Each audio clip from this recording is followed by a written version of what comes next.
നമസ്കാരം. കേരളത്തിൽ തദ്ദേശതല തെരഞ്ഞെടുപ്പിൻ്റെ ചൂടിലാണ്. അപ്പോൾ അതിൻ്റെ ഭാഗമായിട്ട് സ്ഥാനാർത്ഥികളെല്ലാം ഒന്നാം ഘട്ടം വീട് സന്ദർശനവും വോട്ടഭ്യർത്ഥനവും ഒക്കെ കഴിഞ്ഞ് രണ്ടാം ഘട്ടം അവരുടെ പ്രകടന പത്രികയുമായി വീടുകൾ കയറാനുള്ള ഒരുക്കത്തിലാണ്. അപ്പോൾ നമ്മുടെ ചെറുവഴിയിൽ നിന്ന് തന്നെ വ്യത്യസ്തരായ ചില മുഖങ്ങളാണ് ഇത്തവണ സ്ഥാനാർത്ഥിയായിട്ടുള്ളത്. മുളപ്ര 17-ാം വാർഡിൽ നിന്ന് UDFൻ്റെ സ്ഥാനാർത്ഥിയായി ജനവിധി തേടുന്നത് നമ്മുടെ ചെറുവഴിയിലെ ലോഡിംഗ് തൊഴിലാളിയെയും അതുപോലെ തന്നെ ചെറുവഴി മുമ്പ് ഓട്ടോ ഡ്രൈവറൊക്കെ ആയിരുന്ന നമ്മുടെ പ്രിയങ്കരനായ അനീഷാണ്. അദ്ദേഹത്തോട് നമ്മുടെ തിരഞ്ഞെടുപ്പ് വിശേഷങ്ങളെ പറ്റി ഒന്ന് ചോദിച്ചറിയാം. അത് ഇവിടെ പണിയുടെ തിരക്കിലാണ്. വരൂ.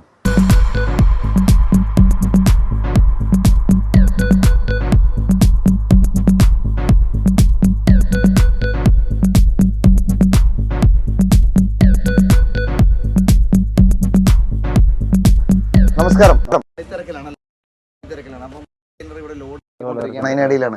അപ്പോൾ ഏതായാലും നമ്മുടെ 17-ാം വാർഡിൽ നിന്ന് UDFന് വേണ്ടി മത്സരിക്കുന്ന മത്സരാർത്ഥിയാണ്. എല്ലാവിധ ആശംസകളും.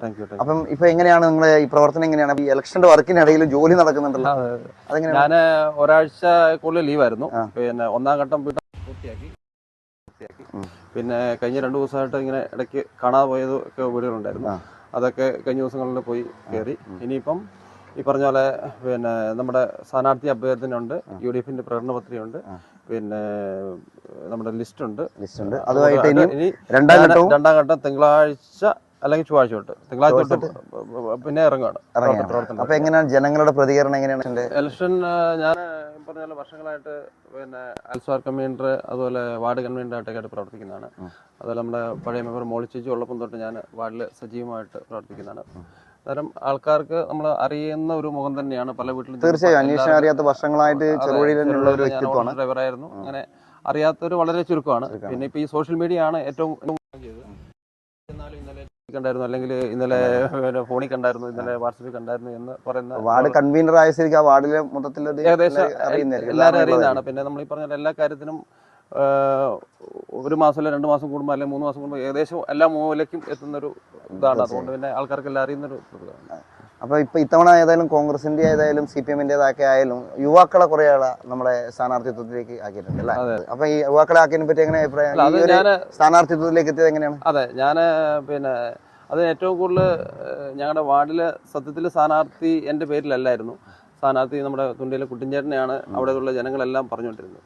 പിന്നെ സ്ഥാനാർത്ഥി നിർണ്ണയത്തിലും പുള്ളിയുടെ പേരാണ് കമ്മിറ്റി ഉള്ളവരെല്ലാം പറഞ്ഞത്. പക്ഷേ പുള്ളിയുടെ ചില സാങ്കേതിക കാരണങ്ങളെ പുള്ളി എൻ്റെ പേര് നിർദ്ദേശിക്കും, അങ്ങനെ ഐക്യകണ്ഠമായി എൻ്റെ പേര് വരികയും ചെയ്തു. അതിലെനിക്ക് ഏറ്റവും ഭയങ്കര സന്തോഷമുള്ളത് ഒരു തൊഴിലാളി പ്രസ്ഥാനത്തിൽ നിന്ന് ഒരു ആളെ പാർട്ടി നിയമിച്ചു എന്നുള്ളതാണ്. അതിന് വളരെ സന്തോഷമുണ്ട്. അത് ഞാൻ പാർട്ടിയോടും അതിൻ്റെ നന്ദി കടപ്പാടും അറിയിക്കുകയാണ്. വെച്ചാൽ സാധാരണ ഇങ്ങനെയുള്ളവരെയാണ് പാർട്ടി മുന്നോട്ട് കൊണ്ടുവരേണ്ടതാണ് എൻ്റെ അഭിപ്രായം. തീർച്ചയായിട്ടും. അപ്പൊ ഈ ജോലിയും ഇത് രണ്ടും കൂടി ഇങ്ങനെ ഒന്നിച്ചു കൊണ്ടുപോകാനാണ് പരിപാടി? ജോലി മെമ്പർ ആയാൽ അതെ, മെമ്പർ ആയാല് പിന്നെ അതൊരു ബുദ്ധിമുട്ടാണ്. ഇപ്പം നമുക്ക് ലീവ് എടുക്കേണ്ട ദിവസം നമുക്ക് എപ്പം വേണമെങ്കിൽ ലീവ് എടുക്കാം.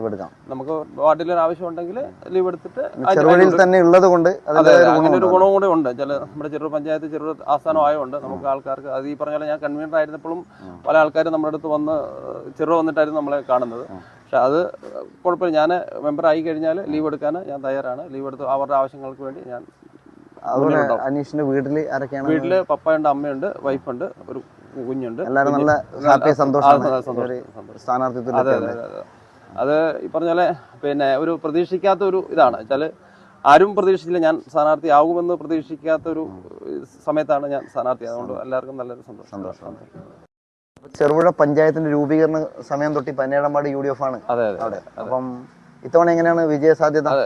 100% വിജയ സാധ്യത പ്രതീക്ഷിക്കുന്നു. ഞാൻ വെച്ചാൽ പിന്നെ എൻ്റെ ഒരു റോഡിനാണ് ഞാൻ എൻ്റെ പ്രദേശത്താണെങ്കിൽ പോലും പിന്നെ റോഡിനൊരു മുൻഗണന കൊടുക്കുന്ന ഒരാളാണ്. അത് കഴിഞ്ഞ ഈ ഭരണകാലത്ത് പിന്നെ പഞ്ചായത്ത് കൊടുത്ത റോഡുണ്ട്, ഈ 5 വർഷം കൊണ്ട് കൊടുത്ത റോഡ്. അത് വാങ്ങിയെടുക്കലാണ് ഒരു മെമ്പറുടെ കഴിവ് എന്ന് വെച്ചിട്ടുണ്ടെങ്കിൽ. അതാണ് നമ്മുടെ ഇത്, അത് വാങ്ങിയെടുക്കുക വെച്ചാൽ ഞാൻ എൻ്റെ റോഡ്, അത് ഞാൻ ഉദാഹരണം പറഞ്ഞു, എൻ്റെ അവിടുത്തെ റോഡ് ഈ പറഞ്ഞ പോലെ ഞാൻ പഞ്ചായത്തിൽ കൊടുത്ത് ഞങ്ങൾക്ക് വളരെ വേഗം വെച്ചാൽ പല കിട്ടും. പക്ഷെ അത് നമ്മൾ പോയി വാങ്ങുക എന്നുള്ളതാണ്.